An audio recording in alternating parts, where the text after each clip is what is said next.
नमस्कार बंधुरा गौरीर किचेने सबाइके स्वागत। आज के आमी लाउ शाक दिए सम्पूर्ण नतून एकटा रेसिपि शेयर करछि। एइभाबे करले गरम गरम भातेर साथे आर किन्तु किच्छु लागबे ना। एर जन्य प्रथमेई आमी एकदम फ्रेश लाउ पाता निये नियेछि। आर आजकेर एइ लाउ शाकटा आमी दुई रकम भावे केटे आपनादेर देखाच्छि। प्रथमे देखुन हाथ दिएई पाता दुटो छाड़िए निलाम। एबारे पातार डांटिटा एइभाबे हाथ दिए छाड़िए निये पातार बाइरेर जे आँशटा थाके आँशटाके एइभाबे तुले दिते हबे। तारपरे आमरा पाताटाके किन्तु हाथ दिएई एकदम कुचि कुचि करे केटे नेब। तबे एखाने लक्ष्य राखते हबे कोनो पोकामाकड़ आछे किना, ताहले किन्तु पाताटा बाद दिए दिते हबे। আর আজকের এই চচ্চড়ি বানানোর জন্য লাউ শাকের যে শক্ত ডান্টিটা থাকে সেই শক্ত ডান্টিটা আমরা নেব না, যত দূর অবধি নরম থাকবে ততটা আমরা নেব।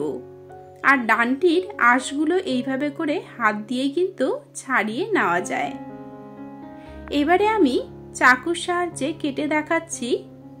যে নরম অংশটা হবে সেই নরম অংশটা তো নেবই, তার সাথে সাথে পাতাটা দেখুন এইভাবে করে একসাথে করে নিয়ে এবারে কুচি কুচি করে কেটে নেব। তবে হ্যাঁ, এখানে একটা জিনিস লক্ষ্য রাখতে হবে, একদম কুচি কুচি করে কাটার কোনো প্রয়োজন নেই, একটু বড় বড় করে কেটে নিলেই হবে।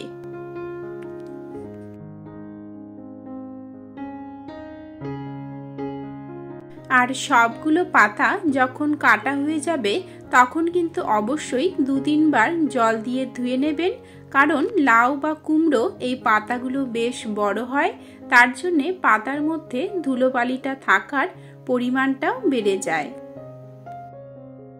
এবারে কড়াইয়ের মধ্যে বড় চামচের 1 চামচের মতো সরষের তেল দিয়ে দিলাম।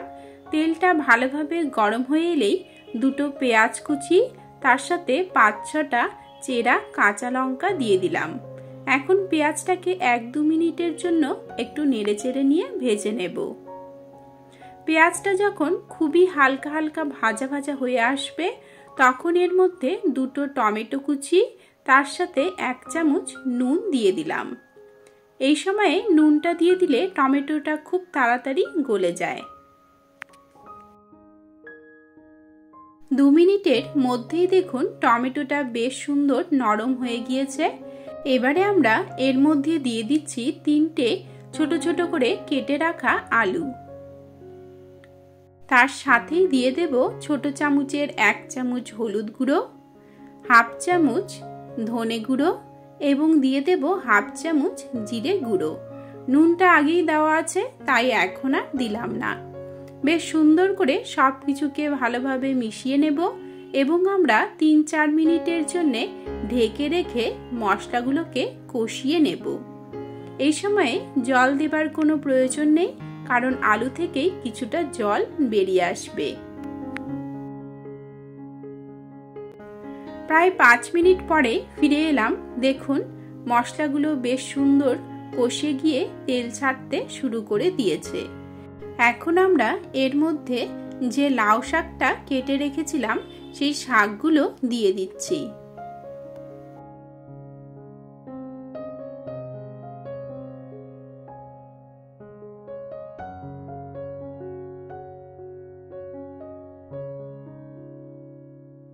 এখন আর খুব বেশি নাড়াচাড়া করার কোনো দরকার নেই, কিছুক্ষণ ঢেকে রাখবো, তাহলেই দেখবেন শাক থেকে কিছুটা জল বেরিয়ে এসে নরম হয়ে আসবে। 5 মিনিট পরেই কিন্তু শাকটাকে এইভাবে ওলটপালট করে মিশিয়ে দিতে হবে এবং শাক তার সাথে ডাঁটাগুলো যাতে ভালোভাবে সেদ্ধ হয়ে যায় তার জন্য আমরা এখানে প্রায় 3 গ্লাসের মতো জল দিয়ে দিচ্ছি। আপনাদের এখানে শাকের পরিমাণটা যেরকম থাকবে সেই অনুযায়ী জলটা দেবেন। এখানে আমি ঠান্ডা জলই দিলাম, গরম জল না দিলেও হবে। এখন আমরা ঢেকে রেখে 10 মিনিটের জন্য হাই ফ্লেমে হতে দেব। 10 মিনিট পরেই দেখবেন শাকগুলো প্রায় 80% মতো সেদ্ধ হয়ে গিয়েছে। তার সাথে আলুটাও বেশ নরম হয়ে গিয়েছে। এখন একটু নেড়েচেড়ে নিয়ে মিশিয়ে নেব এবং আমাদের বিশেষ উপকরণটা তৈরি করে নেব। তার জন্য প্রথমেই মিক্সিং বোলের মধ্যে বড় চামচের 1 চামচ পোস্ত এবং অর্ধেক চামচ গোটা সর্ষে নিয়ে নিলাম।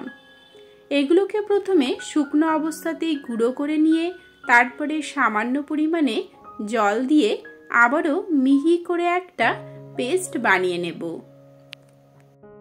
এই পেস্টের মধ্যে আপনারা যদি কাঁচা লঙ্কা দিয়ে পেস্টটা বানাতে চান তাহলে কিন্তু দিতে পারেন। আমি তরকারিতে চেরা কাঁচা লঙ্কা ব্যবহার করেছি, তাই এই সময় কাঁচা লঙ্কা দিয়ে আর পেস্টটা করলাম না। যখন দেখবেন শাকটা প্রায় 80% মতো সেদ্ধ হয়ে গিয়েছে তখনই কিন্তু সর্ষে পোস্তর এই পেস্টটা আমরা এর মধ্যে দিয়ে দেব। এখন বেশ সুন্দর করে মিশিয়ে নিয়ে আরও 5 মিনিটের জন্য ফুটিয়ে নেব। তাহলেই কিন্তু দেখবেন শাকটা যেরকম পুরোপুরি সেদ্ধ হয়ে যাবে তার সাথে গ্রেভিটাও অনেকটা গাঢ় হয়ে আসবে। এই সময় আমরা নুনটা চেক করে নিয়ে স্বাদ অনুযায়ী আরও 1 চামচের মতো নুন দিয়ে দিলাম। তার সাথে খুবই সামান্য পরিমাণে চিনি দিয়ে দিলাম।